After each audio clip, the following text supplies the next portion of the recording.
very leadership in end-of-life care in this country sprang or is springing from the late 70s, early 1980s, when large numbers of men and women, but especially men, were dying in San Francisco and other urban areas, or really all over the country, during the AIDS crisis.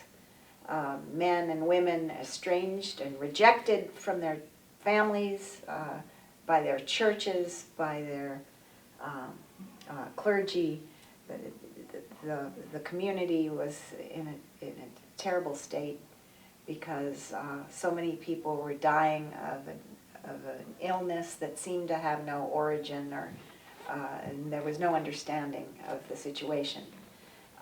One of those people is Frank Ostaseski, who was in San Francisco at that time, and one of the founders of the Zen Hospice Center, which was a fabulous and important center for thinking about death as a communal experience instead of just a medical event.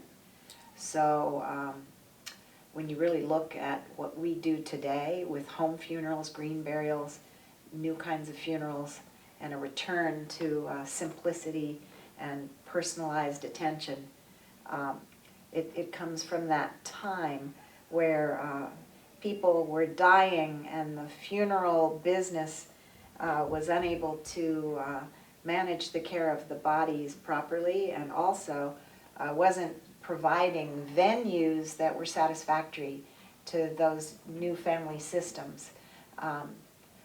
Folks didn't want to have funerals in the funeral home when AIDS was the cause of death. They wanted these funerals to be in museums. This disease was striking people at the prime of life. Many of them were in creative industries, so they didn't want funerals in funeral homes. They wanted them in parks, in museums, in theaters. The funeral industry had to adapt, and everybody began to think out, well, what is a meaningful funeral? What is a funeral that's true to the values of the deceased? And so when I think about my work today, it seems to spring from that terrible time, but also the resilience of the people at that time to say, you know, our old rituals aren't working for us anymore, and we need to invite new energy in and have a new kind of custom. And I'm very grateful to the people who pioneered end-of-life care back in the bad old days of the late 70s, early 80s. A lot of health came out of that terrible time. I'm just tired of seeing people being afraid of death. And what we're doing actually now is taking something that we knew how to do so long ago and bring it back. So what was old is really becoming new again. A few years ago, people might have thought we were freaky or on the fringe or weird. Now I think we're gaining more acceptance. Where I live in North Carolina, to me this has become a social justice issue, because for so many years I've seen people spend way, way too much money on unnecessary furniture, if you will, as part of the funeral industry. And they believe that they have to do things the way, in their most recent memory, things have been done. So we want to bring to them this beautiful, sacred way of taking care of their own dead on their own time, in their own space, and make it accessible, beautiful, and extremely organic and healing. That's, my biggest dream. So I think part of our legacy is, how do we live and die with aliveness and joy, as well as sorrow and grief?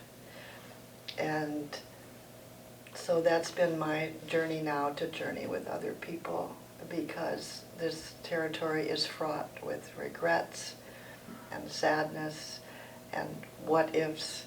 And so if we can just walk beside people with unconditional regard and no judgment, then something can help them to make those transitions and have the space to grieve with their loved ones. And I think I become passionate about home funerals. This has deep meaning. This is a way for our community to come together in this profoundly intimate way and to restore the power of that fullness of the life cycle. You know, the wholeness of a community includes, you know, includes death. I use a different word when I talk about it after working with a home funeral family, but there's a kind of real joy, real almost euphoria sometimes that a family will feel after finishing a home funeral when they take, you know, that deep breath and they sit down and perhaps the vigil has been set up and they're just relaxing, or maybe they're alone sitting with their loved one, you know, as they keep vigil overnight, and they have this sense of it's a hyper reality. It's you feel more alive, if possible, than you ever have before, in a way. And if, as a home funeral guide, I know it's in part the relief that things have come to the culmination that served the family well, and that your responsibility is over in a sense. But it is also euphoria. It is, in part, I think, the liberation from fear. Again, saying yes, we did it again. We stepped into that space. It's always a little, you know, there's a little palpitation, but you do it, and you do it straightforwardly and simply and with love, and it's liberating. So I tell everybody, while you're healthy, while you're still thinking and enjoying life, now's your time to sit down and make these plans, write your obituary, and educate your kids and let them know exactly what you want, and now's the time to do it. Most of us have grown up where nobody can do a funeral except a mortician, somebody with a license. And I'm trying to say, you know, 150 years ago, everybody was doing this. And 1,000 years ago, we were doing it. And so, but it takes a long time. If you've been indoctrinated, all that, you know, people are sort of afraid to do it. They're intimidated. You know, I have been extremely fortunate with funeral directors, but I also believe that we have to cultivate a relationship with them. It can't be either or. So my philosophy has always been, we need to play in the sandbox together, we need to work together, and we need to somehow find a way to coexist. Most of the families that I work with opt for cremation. So we know that that's not the most environmentally friendly, but I would say that 99% of the families that I work with, for whatever reason, want to go with cremation. I think the green burial part of it has not caught up as fast, it's now generating momentum, but we need more green burial places. So the home funeral movement has been a little bit ahead of it. There's a shortage of natural burial grounds, and particularly for our generation, that a lot of people want green burial, and we're already short. For the last 25 years, I've been doing this home funeral and green burial work. We started quietly on our island, on Whidbey Island, in the 1990s, and that happened when a friend of ours had breast cancer, and she was dying, and she looked at all of her women friends, and she said, I don't want to go to a funeral home. Will you care for me? And, you know, care for my body after death. And at the time, we didn't know we could, but we researched it, and legally, we found we could. And so we did that, and it was a very transformative experience for all of us. And we decided that we would try to do that for each other in our community. We have a very strong community on Whidbey Island. What does it mean to co-create with nature at the threshold of death? And that question, I believe, has lived at the heart of why I'm doing this work and continue to say yes to this work. It's not easy to continue to say yes to this work. It's pioneering, it's financially not sustainable in any way. It's a lot of women are doing this work and living very much on the edge to do so. It's quite inspiring in many ways. And I'm one of those. But I have continued to say yes to the work. And some of that's because I believe that caring for our own dead is our natural instinct. And natural burial and other ecological dispositions are partnering with the earth and with nature.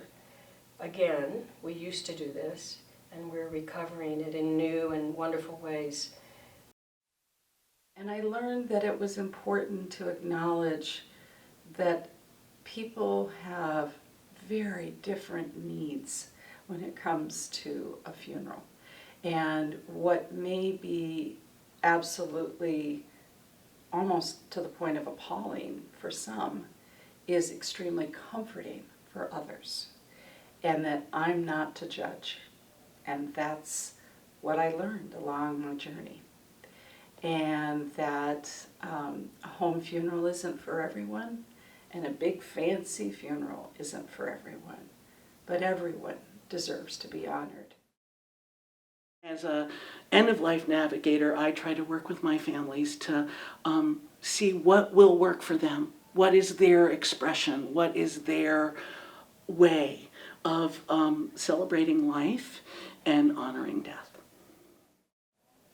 How does your family want death to happen? We don't have a lot of control. There are tragedies. And one of the reasons I went to be a hospital chaplain is that people who were my celebrant clients weren't dying through hospice. They were having tragedies. So how do we, as end-of-life professionals, as navigators and doulas and chaplains and nurses and people and funeral directors and burial ground managers and all the people, the physicians, how do we work together to say to families, how do you want this to be? How can we hold your loved one respectfully? How can we honor your family? How can we help you make traditions that are meaningful to you? And, you know, for some people, a 3-day home funeral vigil is just the thing.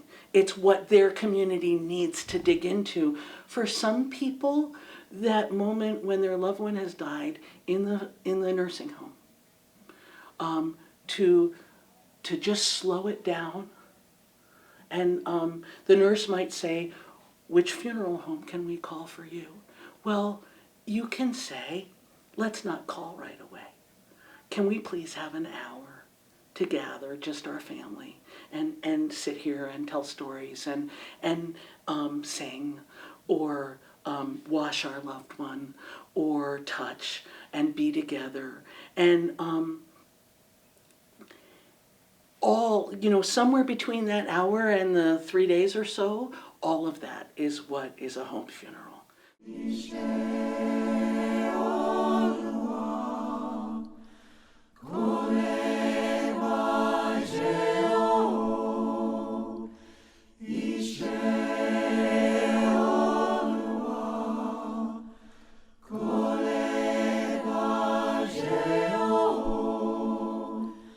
That's the beauty of home funerals, is to invite and encourage people to step in and do what they feel comfortable doing.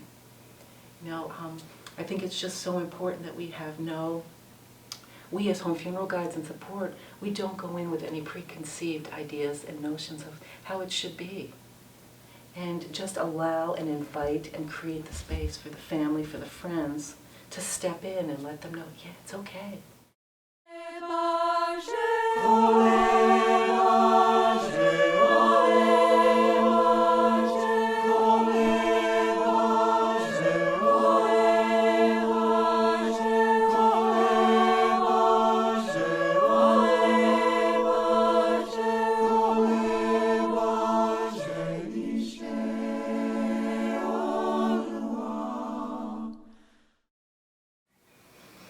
Grieving, everybody I've worked with says that it helps with the grieving so much to have a natural home funeral. The awareness of it, the education of it, and making sure people know it's an option is a really important part.